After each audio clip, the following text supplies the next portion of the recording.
Hi, welcome to James Miller Lifeology, where you'll learn to simplify and transform your life. My name is James Miller. I'm a licensed psychotherapist and a composer. In this episode, I wanted to speak with you about worrying. We all do it. We all worry about something so much that it consumes us. But did you realize that worrying is simply thinking about something at the wrong time? When we think something in the future or project something into the future, what that really is just a fantasy. We create what we think is going to happen in our mind based off of our insecurities and our fears. But think about it. A minute from now, 5 minutes from now, a year from now, none of us know what's going to happen. So whatever we think in the future is really just a fantasy. It's just really a figment of our imagination. The only thing we can control is what we do today, what we do in this moment.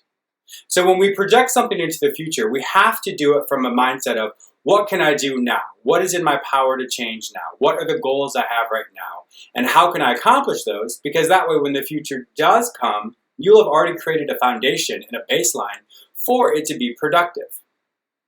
In my earlier episodes, we talked about cognitive distortions or thinking errors. And the last one, which was called catastrophizing. It's a fancy word to basically say you create a catastrophe out of something.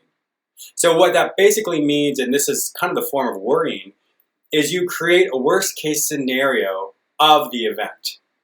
So in our mind, we may think of one thing and think the worst case of that. And so the worst case is a worry. And then we react emotionally with that worst case. And therefore, when we think about it, we just get incredibly overwhelmed.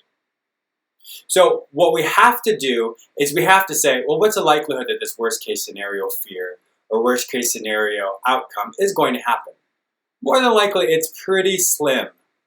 So we have to then say, well, then what would be the realistic outcome? And so when you can create the realistic outcome, it takes that emotion of worry and fear and lessens it and decreases it. So anything you think about, if you realize it's a worst case scenario, well, then you have to ask yourself, well, what's the more than likely outcome going to be? And that will help you decrease it. But remember, everything you think about in the future, if there's worry attached to it, it's just simply your imagination. And usually it's not founded at all. So make sure you can do the things that you're supposed to do today to deal with the things tomorrow. Thank you so much for watching James Miller Lifeology.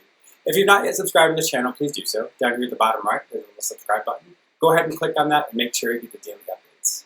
Also go to my website, jamesmillerlifeology.com, where you can see the courses that I've created in the Lifeology Academy, Spirit, Mind, Body, the Perfect Triad, which is on a discount right now until November 4th.